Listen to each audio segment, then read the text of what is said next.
Hello and welcome to this discussing episode where we are going to be dancing around a book, and the book that my guest has written, because it does sort of draw into the elephant in the room that we generally don't talk about. So we're going to not talk about the elephant in the room that we never talk about, as usually denoted, but never fully explained by the sound. And we're going to be focusing very much on the question of how do we know what a playwright wrote? The attribution of playwrights' work from the attested, straightforward, here is their name on the cover of a book, to the more complicated questions of initials or no attribution at all, and the questions and the issues that raises for trying to decide how much playwrights borrow from each other, how much playwrights are in conversation with each other, how much they're satirizing each other, how much they're emulating or in conflict with each other in the early modern period. The early modern theatre scene was a very competitive marketplace for ideas as well as money. And so there's a lot at stake when trying to decide who wrote what and why. So my wonderful guest has written a book about this process, and I will ask my guest, who are you and what is your purpose in life?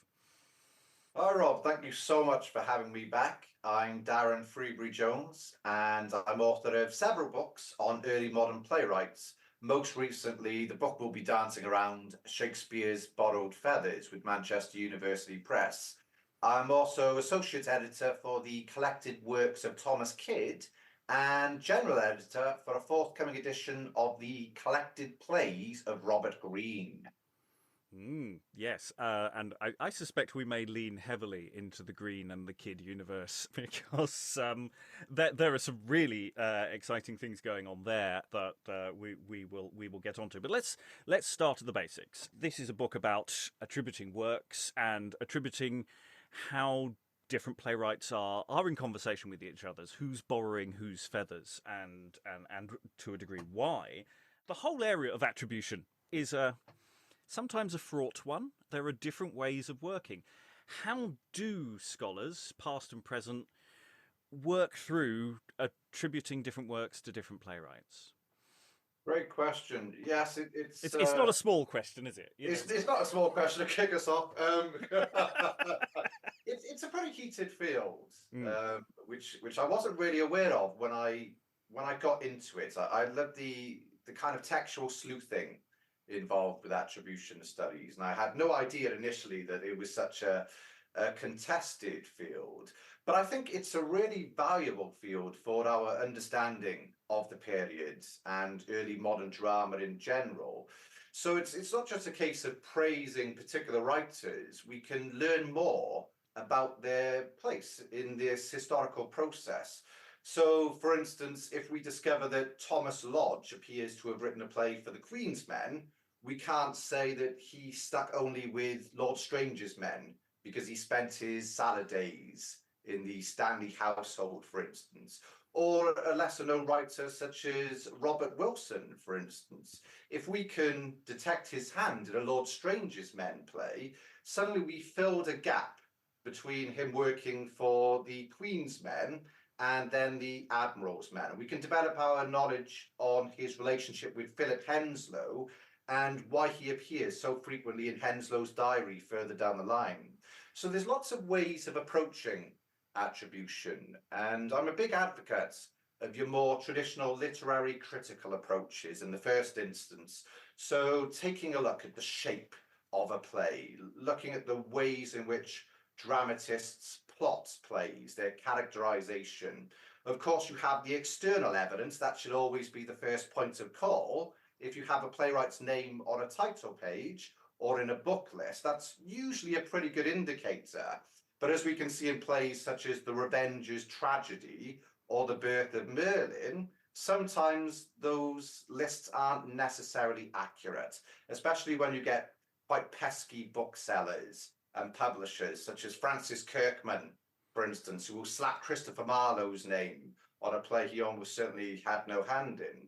And then you've got the textual side of things. And you get a lot of scholars are looking for the glass slipper when it comes to authorship, and one particular technique that's suddenly going to reveal the author behind the textual mask. I'm a big advocate of a plurality of approaches. I think that's the only way you can make a firm case for an attribution. So looking at an author's vocabulary, looking at what makes his verse style distinctive, and also looking at the ways in which an author groups words, their phraseology, their favorite images, for instance.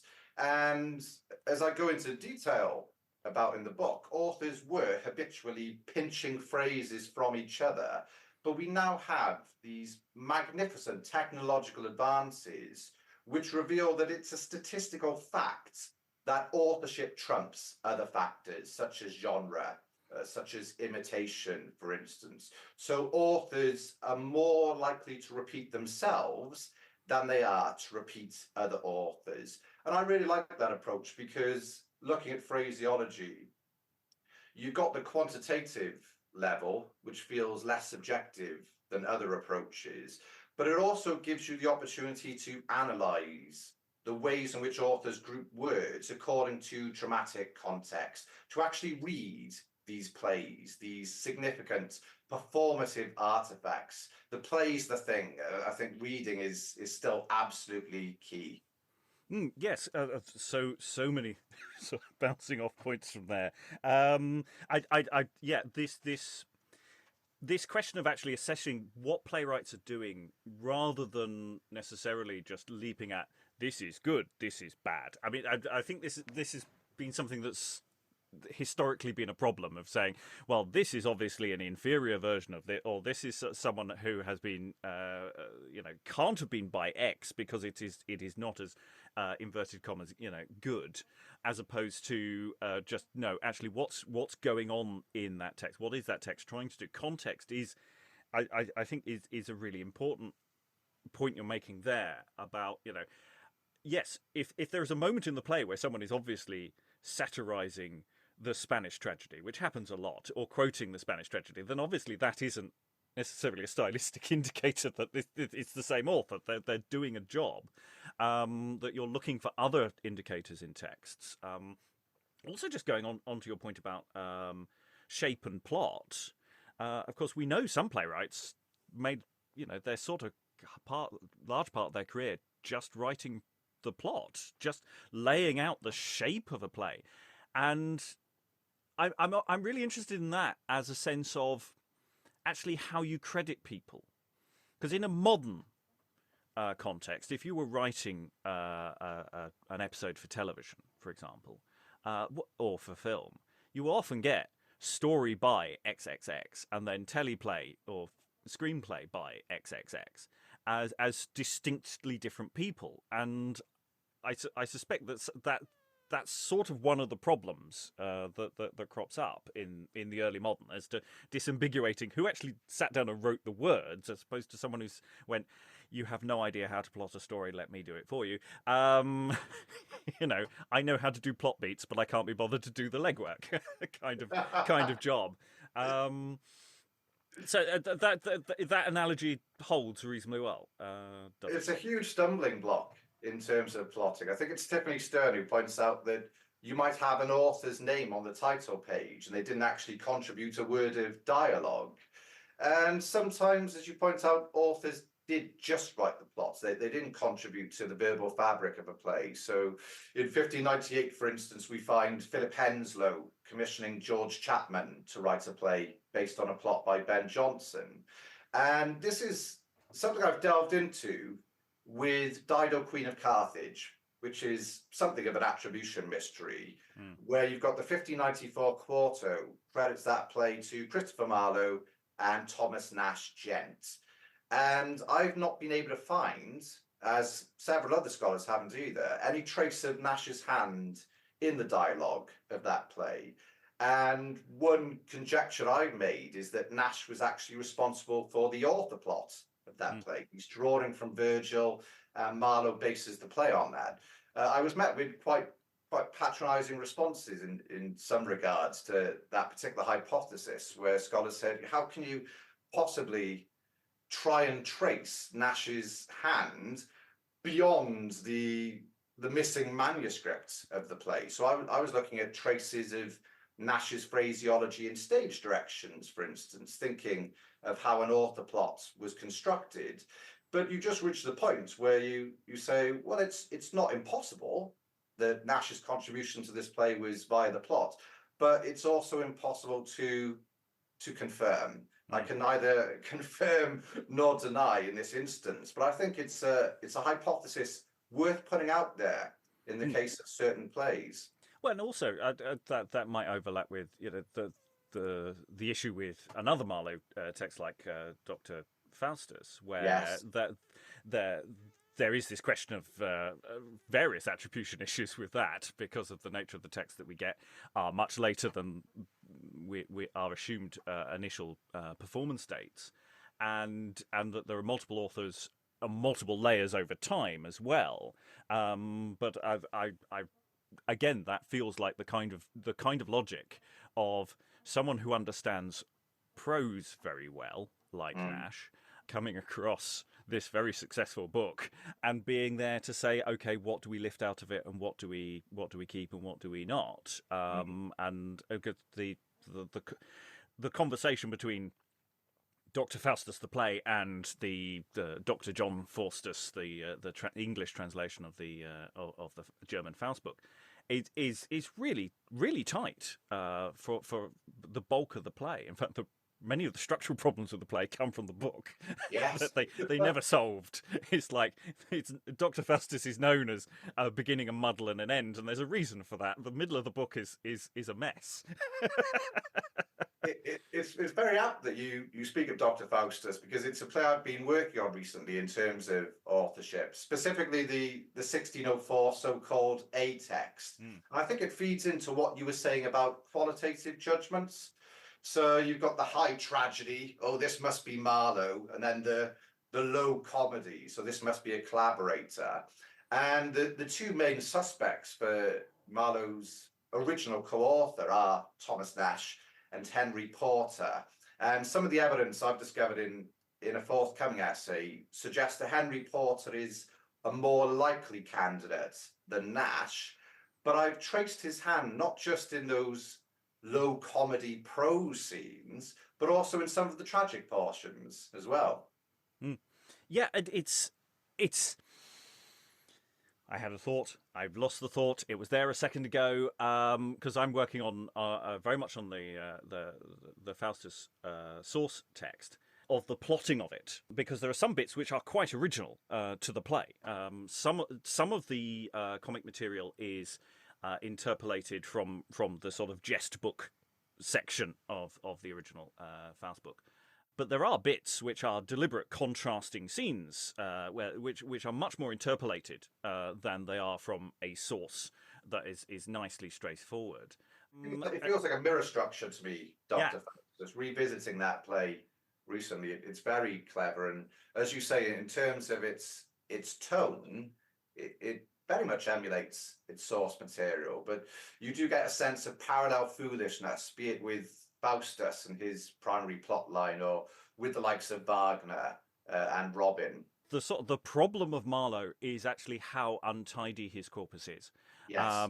That we have very few plays we can't have a high suspicion or absolute evidence that this is a bit of a mess that has come to us. We know Tamburlaine has had the comedy removed. Yes. We've been told explicitly. So we've got two plays that are not quite right. We've got Faustus, which is evidently collaborated and adjusted at various points in his lifetime.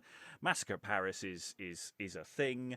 It's a mess. It's a total mess. It's a perfectly stageable mess, but it's still a mess. And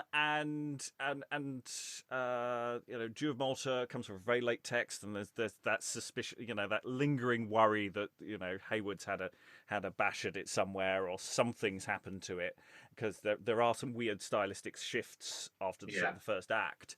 We are sort of going, ooh, that felt like a gear change. So apart from Edward II, which I think is relatively uncomplicated. Well, you say that. Well, okay. Let's knock all the props out from under Marlowe. I do think Marlowe has a particular style in terms of his verse. For instance, he largely sticks to the 10-syllable line, as university-educated dramatists primarily do. Thomas Kyd, for instance, is an exception. But if you're analysing Marlowe's canon and making claims about his authorship on the basis of statistical studies of function words, for instance, I think that's deeply problematic when it comes to the Marlowean canon. And Edward II is regarded as the tidiest of the plays in terms of reflecting Marlowe's authorship. But you had a scholar named Alfred Hart in the early 20th century points out that Edward II is one of the most plagiaristic texts of the period. And by plagiaristic, different conceptions of plagiarism, of course, but Marlowe repeats a lot of other plays of the period, particularly plays by Thomas Kyd. So we get a lot of Solomon and Poseida in Edward II, for instance. So that's deeply problematic in terms of identifying what we might regard as Marlowe's individuality. And we could dismiss phraseology as a means of identifying authorship on the basis that writers do steal phrases from each other. Whereas phraseology, I'm a big advocate of looking at collocations and engrams, as they're called. But if you're stealing a phrase from another writer, that phrase is going to contain function words such as and, there, and so forth. Otherwise, the phrase makes no sense. So function words, often regarded as operating on a sub-stylistic level, below a level of authorial consciousness, but they're just as open to imitation as more recognizable phrases, such as "oh eyes, no eyes, but fountains fraught with tears," for instance. Yeah, and it's going back to that problem of approaching it with a sort of very critical eye of going, well, this is good and this is bad, because I think it's very hard to say what is Marlowe's comedic voice. Yes, I think everyone's got a very good idea of what is, high, mighty line, narrative. Thrust and tragic thrust and his poetic vein. I think that really hits this problem of treating comedy as somehow a lower art form, whereas comedy is actually a considerably much harder art form to get right. It is, I agree, yes. It's an unbelievably skillful job. It's one of the reasons why it's a lot of our output favours tragedy, because it's easier. Because in tragedy, you can basically tell an actor, go on the stage and be sad. Whereas in comedy, you have to figure out so many intersecting things and connect with an audience, physical business, verbal business, phraseology, understanding what you're saying when often the references are unbelievably obscure. The way comedy business is stolen as well from each other is slightly different to the way more serious text is, because some of it's structural rather than necessarily verbal. So yeah, it's a. I think that's a big problem for Marlowe, is actually knowing that other register to his voice authoritatively what it is. Yes. We talk about defining Marlowe's style, but I totally agree. How do you define his comedic style? I also totally agree with writing comedy being much more difficult than tragedy from a creative perspective. It's I find it very challenging because you know when it doesn't land. You know when a line slaps or not. And with comedy, you get an instant reception from an audience that you might not get with the portrayal of a tragic scene. Yes, because an audience for a tragic scene just has to sit there and be quiet. It's one of the big challenges for us today with comedy, is ultimately, it's got to get a laugh, and often structurally it's not going to, because sometimes the joke is really not a very nice one. Yes. It's often said, that comedies always come out as tragedies, and when you transpose them, and it's really true, because it's like, oh, good, you've married this horrible man. Yay!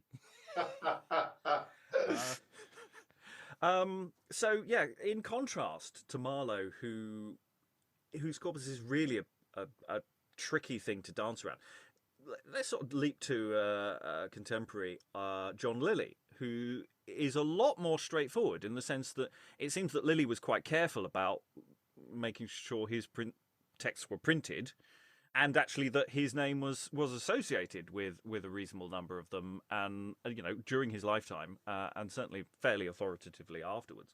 Someone who has also a massive output in terms of other text that you can dive into as sort of different data. And obviously Lilly is mostly writing in prose. And what does that do to trying to because Marlowe does shift occasionally into prose, but most of his work is in verse, whereas Lilly's the other way around. He's mostly in prose, apart from one work that is in verse.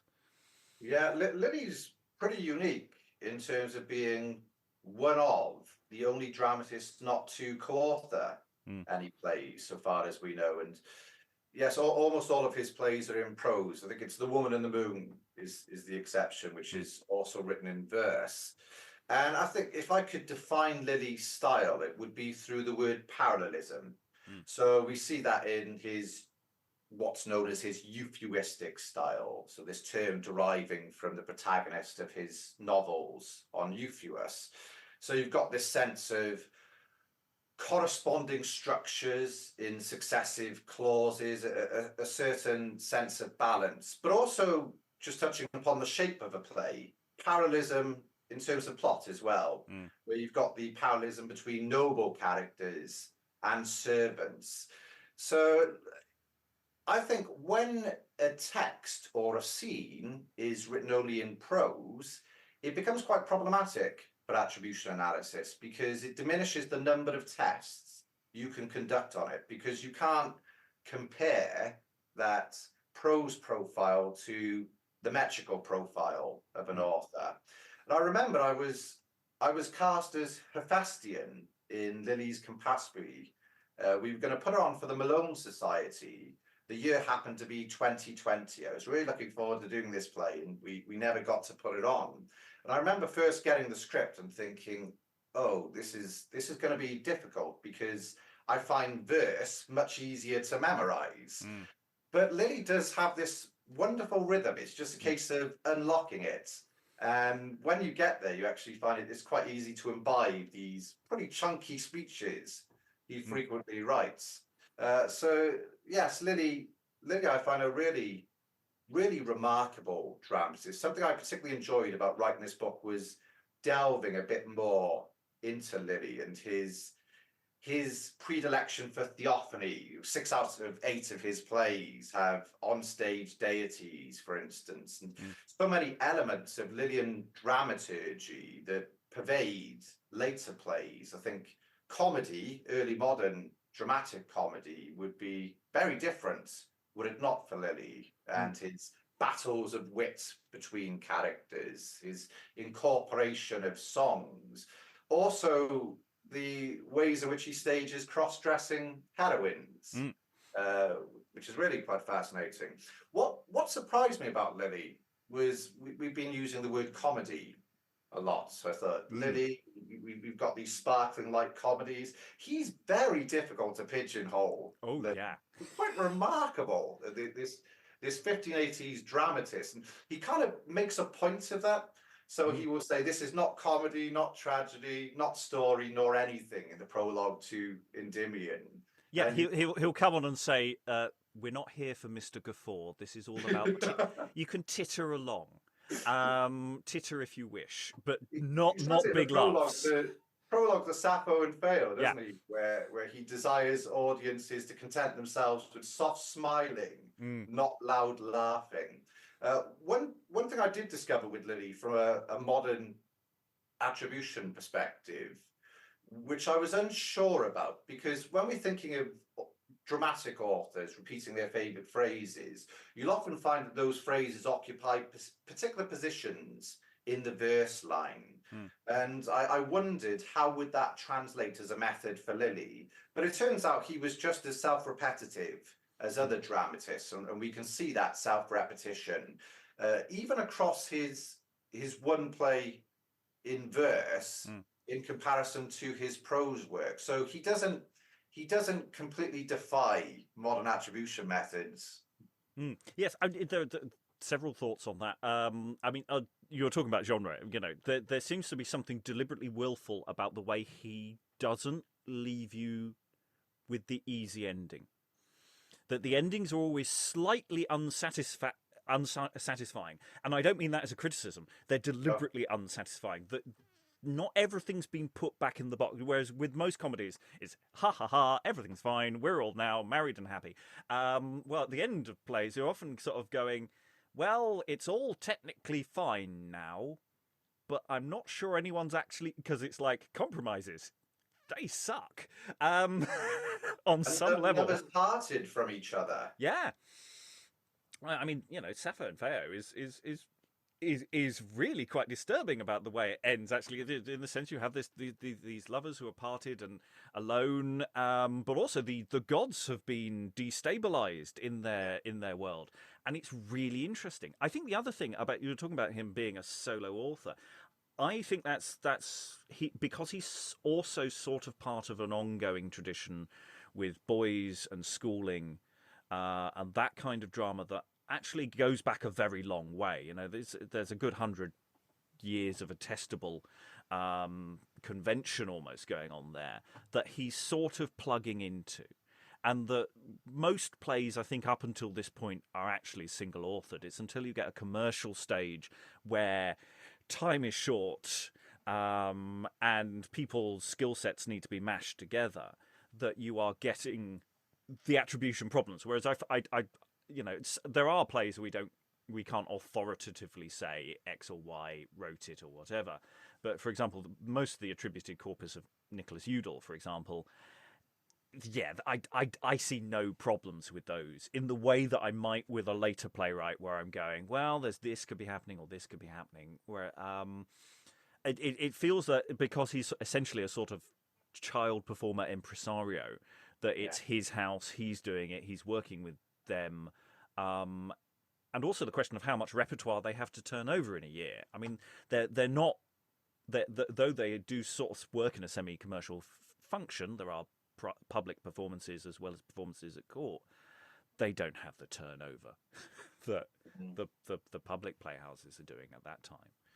Yeah, I think historically there's been something of a critical separation between the children's companies and the so-called adult companies Mm. performed for the common stages, which in some respects is justified. What surprised me was the extent to which Lily's dramatic language pervaded plays written for the commercial stage, Mm. looking at the period of the 1580s. And that makes sense when we think of writers such as George Peele, who are writing plays like The Arraignment of Paris for the Mm. Children of the Chapel, for instance, or Dido, Queen of Carthage, which actually names that company on the title page. And it's so interesting just tracing particular Lillian tics. So I was talking about battles of wit. What Lily likes to do is offer a riposte with a line beginning "I but," and this is something we see in the works of Thomas Kyd, for instance. It's a particular Lillian tic that he seems to have taken up, and we think of Kyd as a commercial dramatist, although there's some work being done towards recognizing Solomon and Poseidon as a court play with an epilogue praising Cynthia.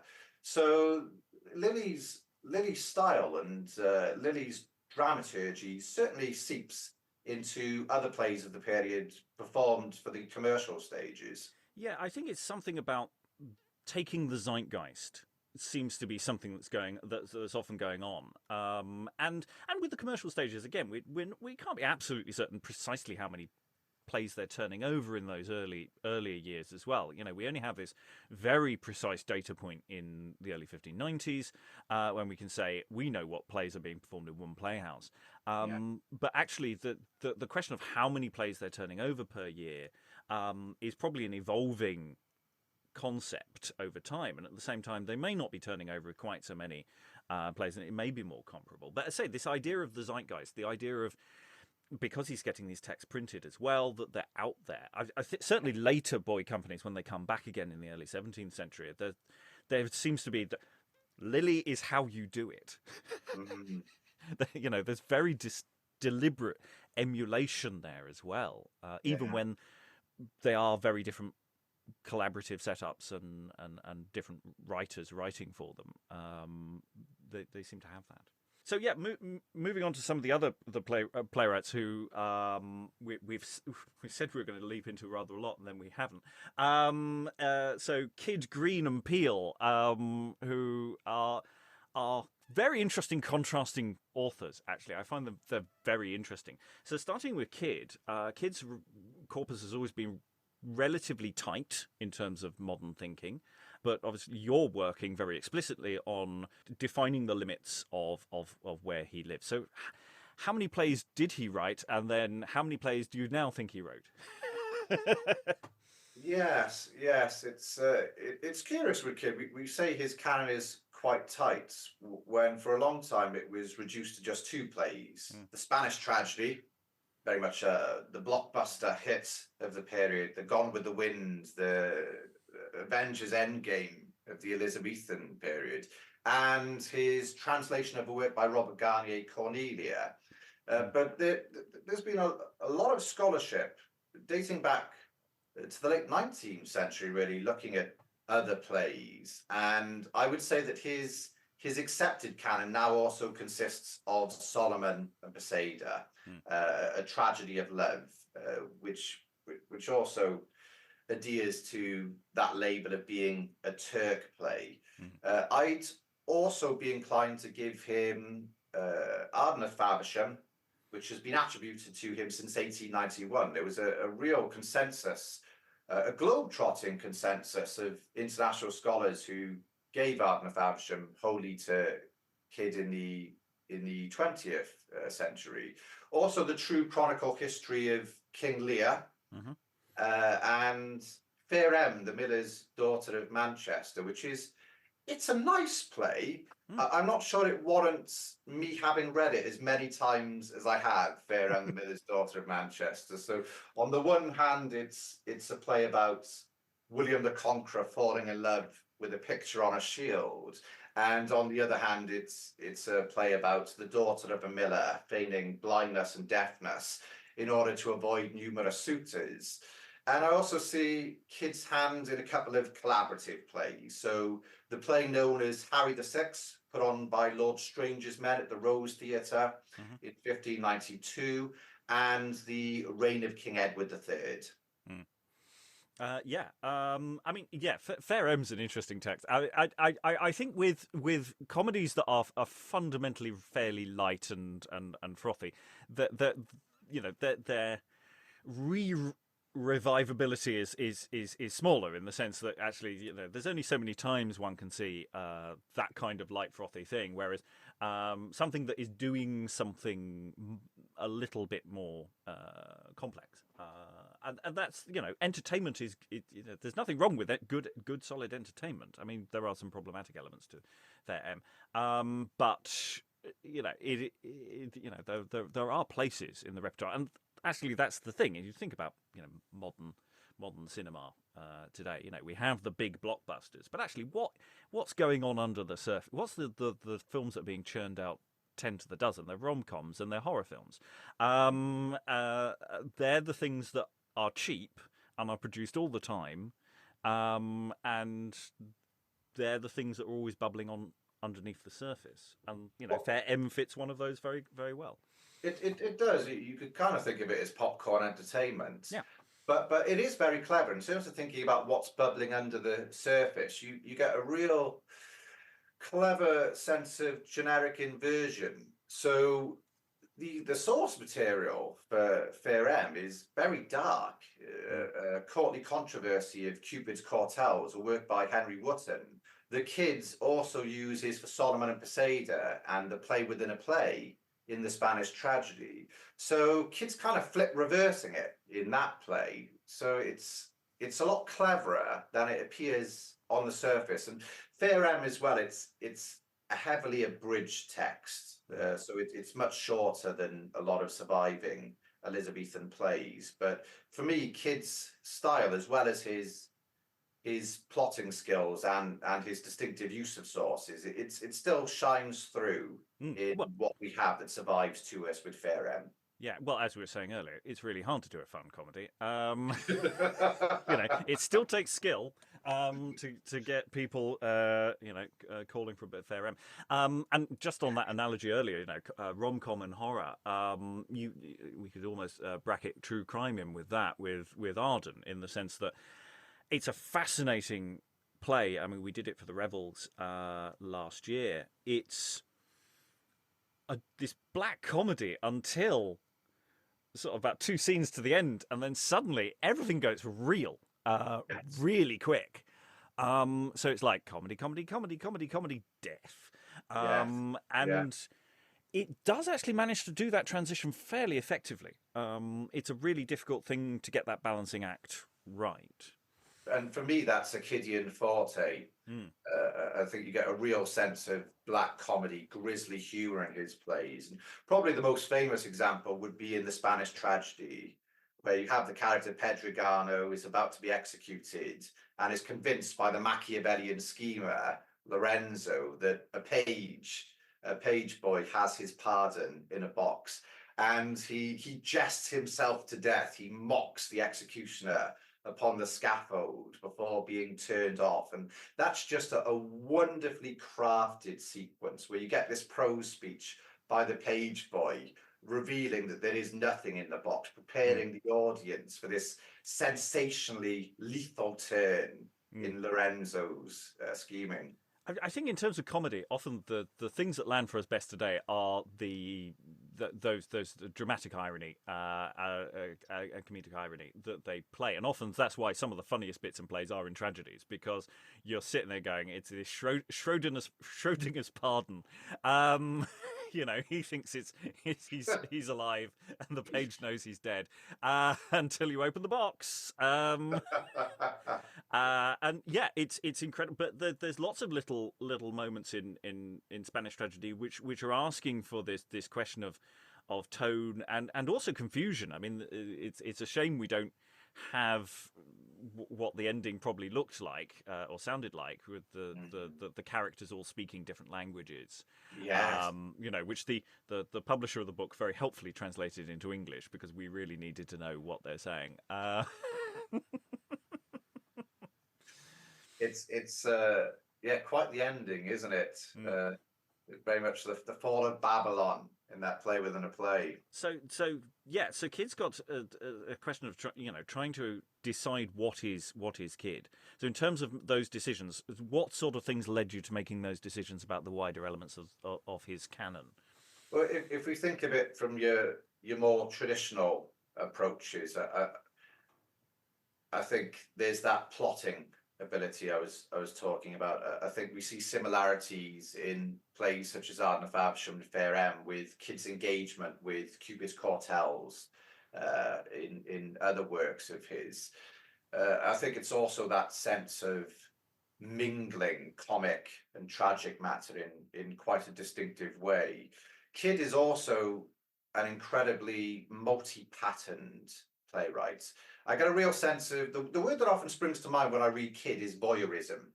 And we see quite a lot of that in Arden of Faversham, of course, as various people are spying on Thomas Arden in order to murder him.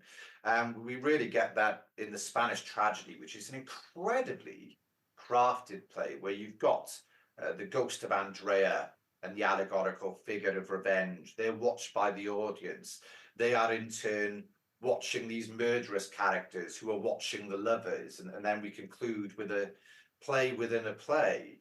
I think with Kyd, you get the refinement of Seneca on the commercial stage, and that takes so many forms in terms of the ornateness of his language as well, his use of stichomythia. But I think Kyd is often dismissed as a bombastic writer, as a rhetorician, rather than a poet. But I think if you have a look at even his earlier surviving play, The Spanish Tragedy, he is going up and down the linguistic registers, and he produces this lyrically elaborate verse permeated by horticultural and nature imagery. which some scholars seem to claim that only one writer of the period was capable of producing. But also your choppy, naturalistic prose.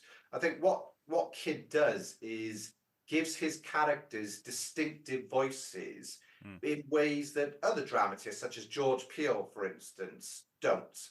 So that's just some of the dramaturgical components of Kyd that lead me to believe he's responsible for a wider corpus of work. Also, despite being dismissed as stuffy and bombastic, he was doing incredibly daring things with dramatic language. So he is quite unique in terms of dramatists of the period in his incorporation of 11th syllable lines, which I think he was probably influenced by French writers such as Robert Garnier, with whom he had a career-long engagement. And he's also a big advocate of compounding words. He delights in fusing words together. In Solomon and Poseidon, we get marrow burning, for instance. In Cornelia, we get flaxen haired. Again, some scholars seem to think that there was only one playwright of the period who shows a predilection for compound adjectives. And that, combined with Kyd's distinct phraseology, leads me to believe that he is responsible for these additional plays. You were talking about parody earlier. Because it's often the Spanish tragedy that it's. I mean, the Spanish tragedy is quoted so often. I mean, it's like it's a case of for us who are reviving as many plays as we can. You kind of almost have to start with the Spanish tragedy because so many other plays keep mentioning it. It's such a blockbuster. Of course, and you get a real sense of, do I feel lucky? I'm flying Jack. I'll be back, and so forth, with some of the lines in the Spanish tragedy. And one of the famous moments, of course, is when Geronimo is awoken and then discovers his son's corpse. And you have the scholar Frederick S. Bowers pointed out that Ardna Faversham also riffs off that moment when the servant Michael wakes up Thomas Arden and his companion Franklin. Frederick Bowers, really wonderful in terms of actually producing a critical edition of Kyd's works, going back to 1901. But I also think he has done really bad damage to Thomas Kyd's legacy and his reputation, because he portrayed Kyd as this dull workman in comparison to the luminescence of Marlowe. And he claimed that the parody in Ardna Faversham was so transparent that it proved Kyd could not have been its author.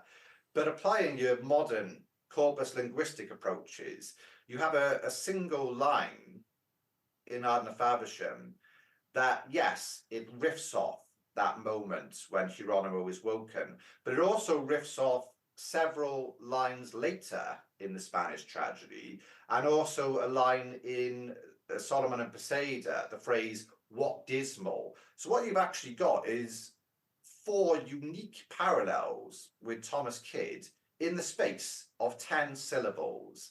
So I think that transcends parody. I don't know any other example of an author who is so immersed in another author's work that he can pickpocket lines from across the canon.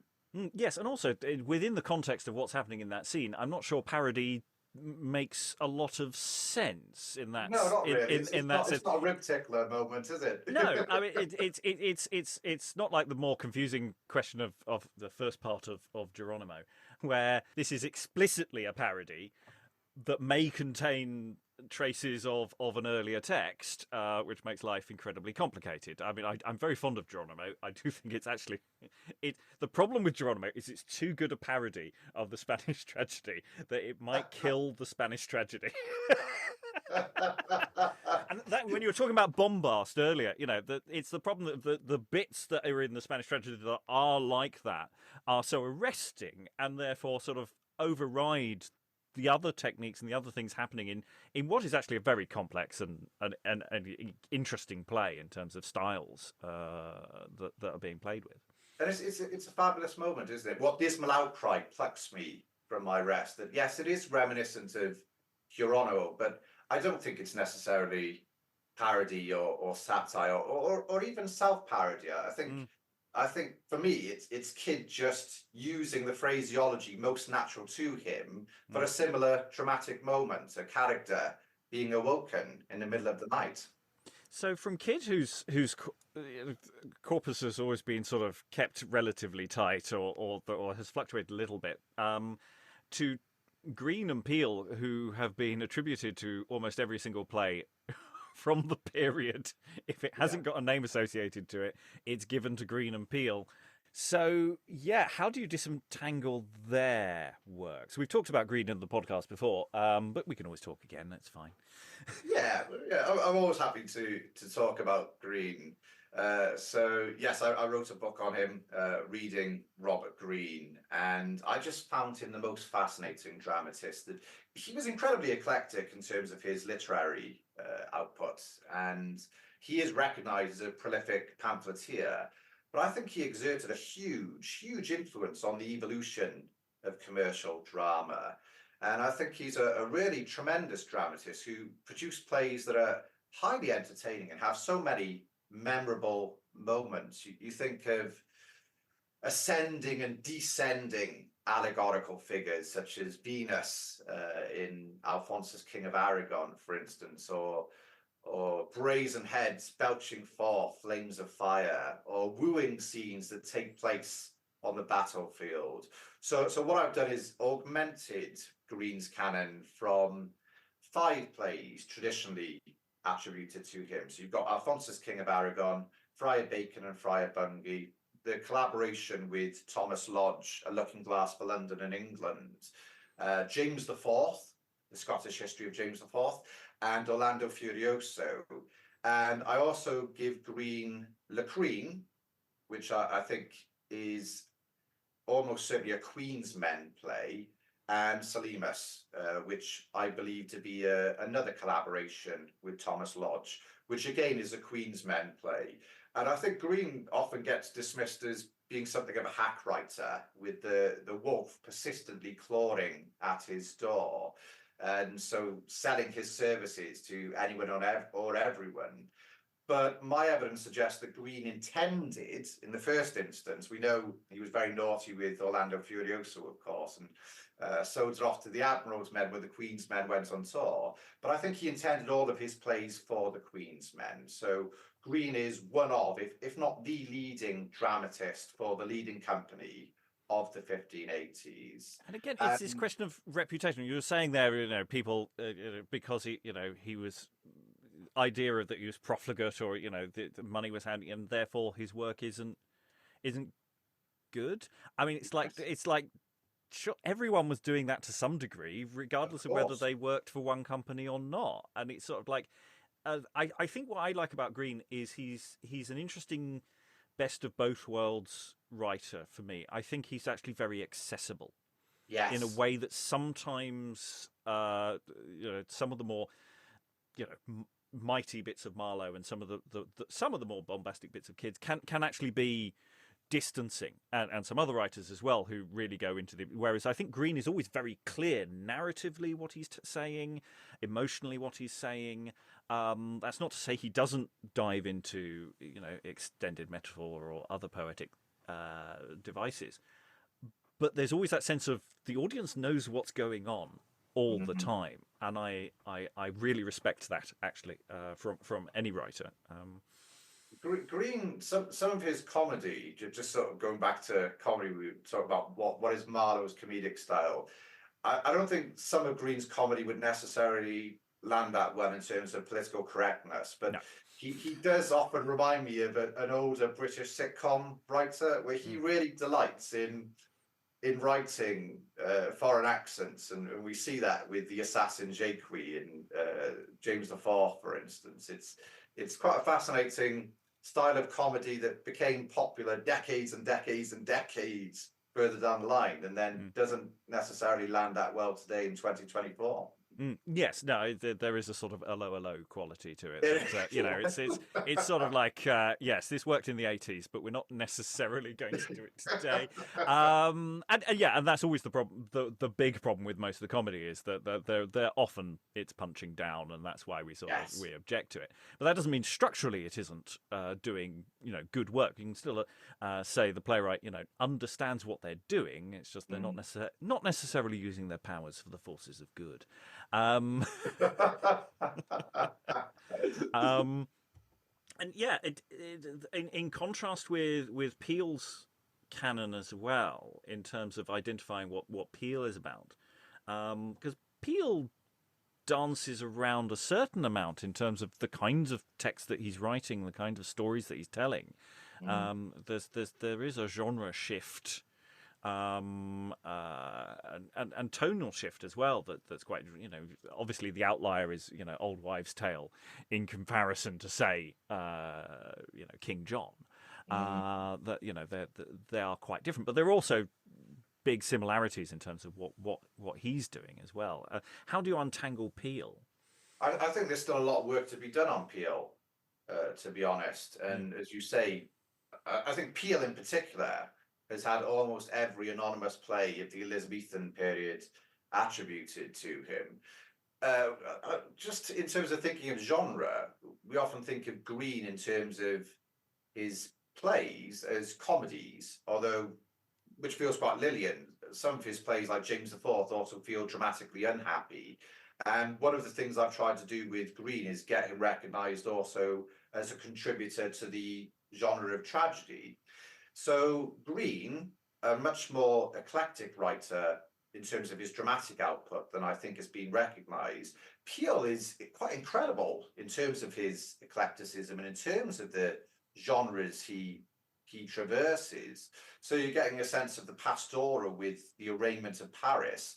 Then you've got plays like The Battle of Alcazar, which is this feast of violence and bombast, a biblical play in David and Bathsheba. And then I think Peele does really important things for a genre that became incredibly popular, the history play genre, with his The Troublesome Reign of King John and Edward I. And then you get a play that is very difficult to compartmentalize. We might call it a comic romance, The Old Wife's Tale, which is incredible in terms of its structuring.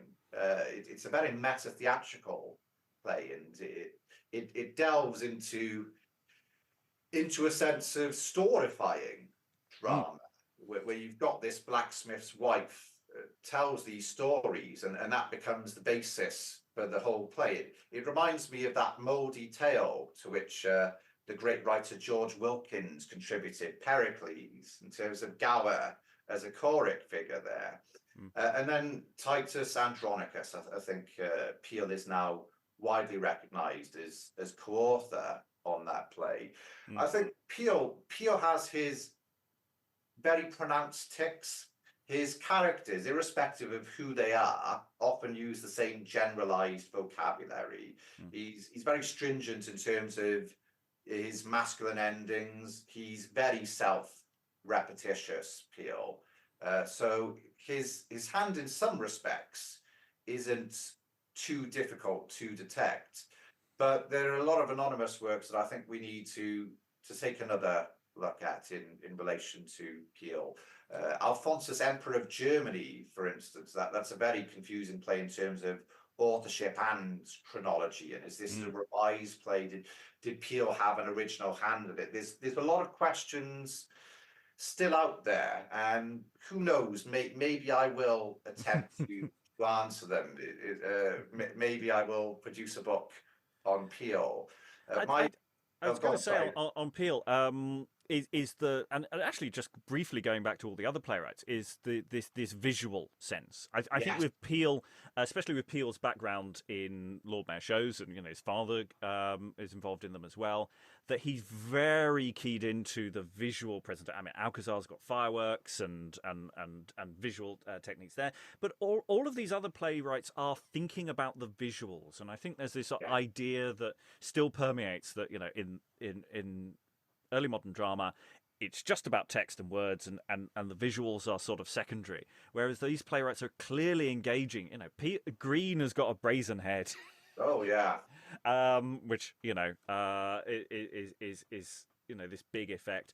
Kyd's obviously got the visuals of the scaffold and the and the quite bloody ending, which is a big play within a play element. It is part of what they're doing. Yes, I think Greene and Peele are quite similar in terms of the visual splendor of those works. And yes, it is certainly something we see in plays of the 1580s. And I think initially I would think of visual theatre in terms of the much later Masque, The Masque of Blackness by Ben Jonson, for instance. But that was something that really took me aback when I delved into plays of the 1580s, was just how stunning some of those tableaus were. And thinking of Dr. Faustus as well, of course. This is a notoriously noisy play that combines that aural emphasis on incredible visual moments. Yeah.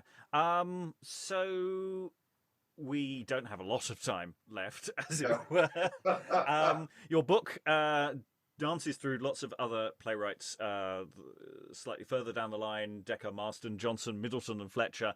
And there, but I think this is probably the point for us to close this conversation in terms of, we focus very much on the Elizabethan and influences that are sort of travelling forward in time, and the later playwrights is it's a much more complicated field to a degree, because in the sense of the nature of their collaborations and conversations. But that all can be found, however, in your book. So now it's plug time. Tell us all about your book. Yeah, so my book, Shakespeare's Borrowed Feathers, is out with Manchester University Press in October. And it's a book that delves into playwrights from John Lilly all the way to John Fletcher, and how they interacted with, collaborated with, and inspired other playwrights of the period, particularly the playwrights that we shouldn't really mention on this particular podcast. But I take a look at drama in the period in terms of anchoring it in the education system, and that emphasis on imitatio, translatio, and parodia, but also having a look at the ways in which actor dramatists can learn from other dramatists, having performed in the plays of contemporary playwrights. Yes, that was the whole area I wanted to discuss, was actually about how one of the reasons why playwriting and drama changes so much is just simply the education system has caught up. Yes. It's this wonderful moment where not only have you got a lot of people who are educated to a good standard, but you also have people having theories and ideas about how verse works. It's something that by the time this podcast goes out, our listeners will have heard many episodes with us and Hamilton discussing verse and the evolution of language in drama. So hopefully this will slot in when it's released in a perfect moment in time. Sadly, we don't have time to talk about that now. It's such a pleasure, though, Rob. Thank you. Yeah, but we will, I'm sure, be back to discuss these elements and maybe more. And maybe when you come around to doing Peel, we'll get round to a bit of Peel talk.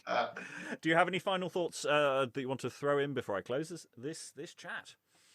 I think one of the joys of writing the book was seeing playwrights as belonging to something of a network, and seeing plays not just as soliloquies but dialogic and firmly embedded in this network of affiliation and indebtedness within the early modern writing scene.